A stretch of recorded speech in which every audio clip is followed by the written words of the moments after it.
warahmatullahi wabarakatuh. Apa kabar semuanya? Semoga kita selalu sehat dalam lindungan Allah Subhanahu wa Ta'ala. Baiklah, sebelum kita memulai pembelajaran, ada baiknya kita berdoa terlebih dahulu menurut kepercayaan masing-masing. Berdoa dimulai.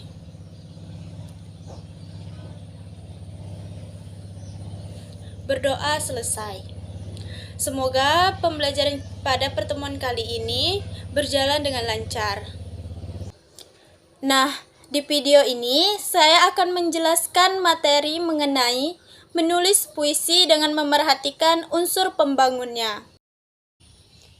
Tujuan pembelajaran kita kali ini ialah yang pertama menentukan tema puisi yang akan ditulis.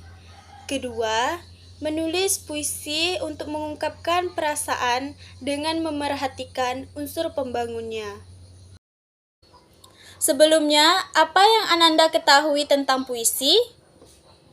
Ya, umumnya kita menulis puisi sebagai bentuk ekspresi kita, baik untuk menuangkan emosi yang kita rasakan atau mengagumi objek tertentu. Puisi sendiri merupakan bentuk karya sastra yang terikat oleh irama, rima, dan penyusunan bait dan baris dengan pemilihan kata yang indah. Baiklah, saya akan mengulas kembali mengenai pengertian puisi, jenis-jenis puisi, unsur pembangun puisi, langkah-langkah dalam menulis puisi, serta hal-hal yang harus diperhatikan dalam menulis puisi. Baiklah, kita masuki pada topik pembahasan yang pertama mengenai pengertian puisi. Nah, puisi sendiri merupakan bentuk karya sastra dari hasil ungkapan dan perasaan penyair dengan bahasa yang terikat irama, rima, penyusunan lirik dan bait, serta penuh makna yang menggugah emosi pembaca melalui rangkaian kata-kata yang indah. Selanjutnya, jenis-jenis puisi. Nah, puisi itu memiliki 3 jenis, yaitu yang pertama, puisi naratif, puisi lirik, dan puisi deskriptif. Puisi naratif sendiri merupakan jenis puisi yang mengungkapkan cerita atau penjelasan penyair mengenai suatu topik. Nah, puisi ini terbagi menjadi 2 macam, yaitu balada dan romansa. Balada adalah puisi yang berisi cerita tentang orang-orang perkasa ataupun tokoh pujaan. Sementara itu, romansa adalah jenis puisi cerita yang mengungkapkan kisah dengan bahasa romantis. Biasanya isinya berupa kisah percintaan yang diselingi perkelahian dan petualangan. Kemudian puisi lirik. Nah, puisi lirik sendiri berisi ungkapan perasaan yang tersusun dalam larik-larik atau baris. Pada puisi lirik ini terdiri dari 3 jenis, yaitu elegi, ode, dan serenada. Elegi adalah puisi yang mengungkapkan perasaan duka. Sementara itu, ode adalah puisi yang berisi pujaan terhadap seseorang, suatu hal, atau suatu keadaan. Terakhir, serenada merupakan sajak percintaan yang dapat dinyanyikan. Kata serenada sendiri berarti nyanyian yang tepat dinyanyikan di waktu senja. Jenis puisi yang ketiga atau yang terakhir yaitu puisi deskriptif. Puisi deskriptif adalah puisi yang disampaikan oleh penulis untuk memberi kesan terhadap keadaan, situasi, benda, atau suasana yang dipandang menarik kepada pembaca. Ada 2 jenis puisi deskriptif, yaitu satire dan puisi kritik sosial.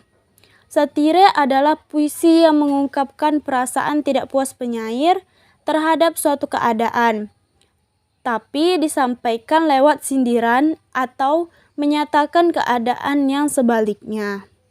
Sementara itu, puisi kritik sosial adalah Puisi yang juga menyatakan perasaan tidak senang penyair terhadap keadaan atau diri seseorang. Tapi berbeda dengan satira yang menyindir. Puisi kritik sosial dengan gamblang membeberkan kesalahan dari situasi atau orang tersebut. Adapun unsur pembangun pada puisi yaitu ada unsur intrinsik dan ekstrinsik. Unsur intrinsik puisi merupakan unsur yang terdapat di dalam puisi. Nah, unsur intrinsik puisi ini terbagi lagi menjadi dua, yaitu unsur batin dan unsur fisik. Pada unsur batin itu meliputi tema, yaitu pokok pikiran dasar untuk mengembangkan dan membuat puisi. Yang kedua, rasa. Rasa ini merupakan sikap penyair terhadap pokok permasalahan yang terdapat dalam puisi tersebut. Yang ketiga, nada. Nah, nada ini adalah sikap penyair terhadap pembacanya. Nada juga berhubungan dengan tema dan rasa. Kemudian yang keempat, amanat.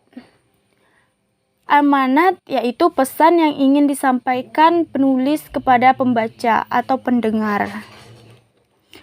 Kemudian pada unsur fisik itu meliputi tipografi, yaitu bentuk penulisan puisi. Secara umum sering ditemukan puisi dalam bentuk baris, namun ada juga puisi yang disusun dalam bentuk fragmen-fragmen, bahkan dalam bentuk yang menyerupai apel, zigzag, ataupun model lainnya. Yang kedua, diksi. Diksi ini merupakan pemilihan kata yang dilakukan oleh seorang penulis dalam mengungkapkan puisinya sehingga didapatkan efek sesuai dengan yang diinginkan. Pemilihan kata pada puisi sangat berkaitan dengan makna yang ingin disampaikan oleh si penulis. Ketiga, ada imaji. Penyair juga sering menciptakan pengimajian atau pencitraan dalam puisinya. Pengimajian dapat berupa kata atau serangkaian kata-kata yang dapat memperjelas apa yang ingin disampaikan oleh penyair karena menggugah rasa imajinasi pembaca melalui penginderaan. Keempat, kata konkret. Nah, kata konkret ini merupakan bentuk kata yang bersifat ditangkap oleh indera manusia sehingga menimbulkan imaji. Kata-kata yang dipakai umumnya berbentuk kiasan atau imajinatif. Misalnya, penggunaan kata salju untuk menjelaskan kebekuan jiwa. Yang kelima yaitu gaya bahasa. Gaya bahasa dalam sebuah puisi akan banyak dijumpai rangkaian kata yang bersifat konotatif, berlebihan, ataupun terkesan merendahkan diri. Inilah yang disebut sebagai gaya bahasa dalam puisi. Biasanya tiap penulis cenderung memiliki gaya bahasanya sendiri. Yang paling mudah dilihat melalui majas-majas seperti personifikasi, metafora, bahkan tak jarang ada yang menggunakan majas ironi. Jadi, gaya bahasa merupakan cara pemakaian bahasa dalam karangan atau bagaimana seseorang pengarang mengungkapkan sesuatu yang akan dikemukakan. Keenam, ada rima atau irama. Nah, rima atau irama ini merupakan kesamaan nada atau bunyi. Rima bisa dijumpai tidak hanya di akhir tiap larik atau baris, namun dapat juga berada di antara tiap kata dalam baris, baik di awal, di tengah, maupun di akhir puisi. Unsur ekstrinsik puisi. Nah, unsur ekstrinsik puisi itu merupakan unsur yang terdapat di luar puisi. Pada unsur intrinsik puisi itu meliputi yang pertama, unsur biografi, yaitu latar belakang pengarang. Yang kedua, unsur sosial. Unsur sosial sangat erat kaitannya dengan kondisi masyarakat ketika puisi itu dibuat. Misalkan, puisi itu dibuat ketika masa Orde Baru menjelang berakhir. Pada saat itu kondisi masyarakat itu sedang sangat kacau, sehingga puisi yang dibuat pada saat itu adalah puisi yang mengandung sindiran-sindiran terhadap masyarakat. Kemudian yang ketiga, unsur nilai. Unsur nilai dalam puisi ini meliputi unsur yang berkaitan dengan pendidikan, seni, ekonomi, politik, sosial, budaya, adat istiadat, hukum, dan lain-lain. Nilai yang terkandung dalam puisi menjadi daya tarik tersendiri, sehingga sangat memengaruhi baik atau tidaknya puisi. Menulis puisi untuk mengungkapkan perasaan. Menulis puisi juga termasuk salah satu kegiatan yang kreatif, karena menulis puisi dapat melatih berpikir untuk menyederhanakan ide yang kompleks menjadi kata-kata yang singkat.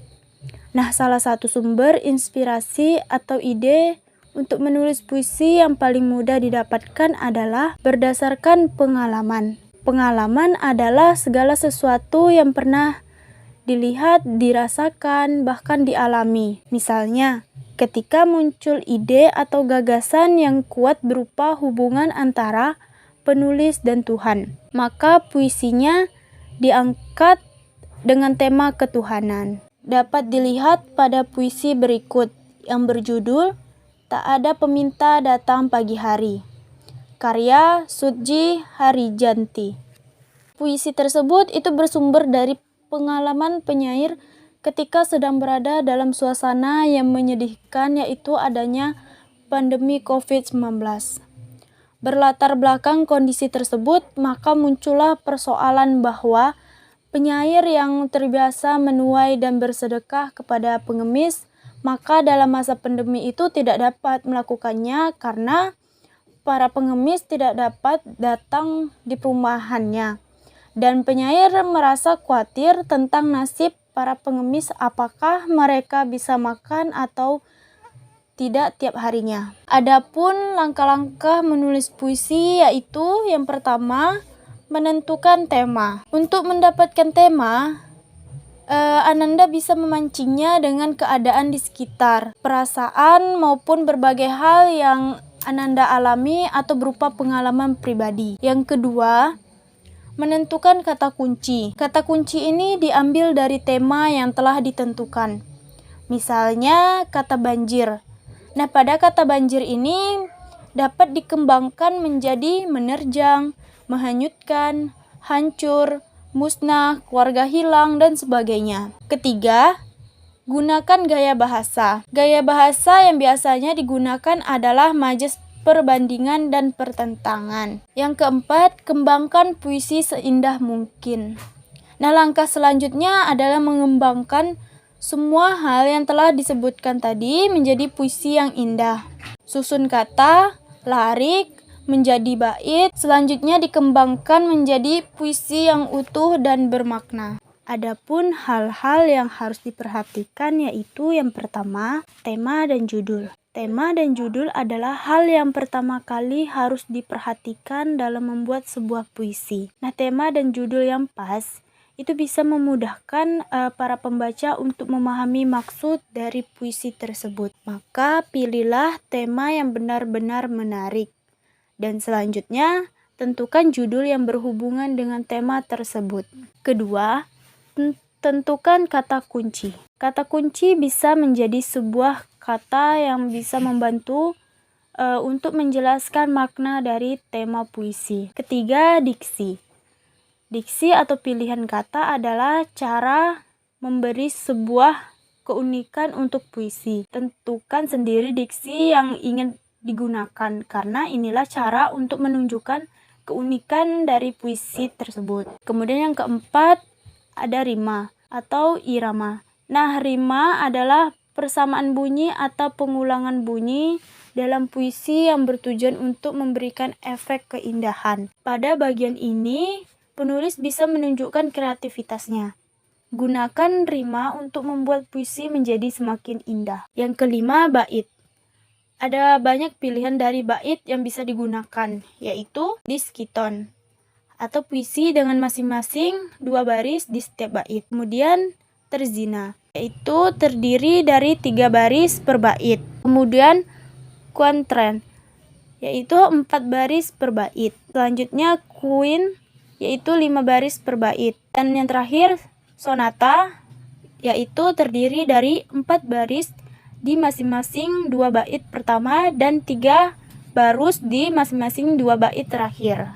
Maka dari apa yang telah kita pelajari, dapat ditarik kesimpulan bahwa dalam menulis puisi, itu sebenarnya tidaklah begitu sulit. Apalagi sumber inspirasi atau ide untuk menulis puisi yang paling mudah didapatkan adalah berdasarkan pengalaman, hal-hal yang dilihat, yang didengar, dan sebagainya. Tetapi meskipun begitu, dalam menulis puisi juga harus tetap memperhatikan hal-hal yang perlu diperhatikan dalam menulis puisi, dan juga harus mengikuti langkah-langkah dalam menulis puisi, agar puisi yang ditulis bisa dinikmati, dirasakan, dihayati, bahkan sampai ke hati si pembaca ataupun si pendengar. Untuk mengetahui sejauh mana pemahaman Ananda terhadap materi yang telah kita pelajari hari ini, maka saya akan memberikan satu tugas, yaitu buatlah puisi dengan memerhatikan unsur-unsur pembangun puisi.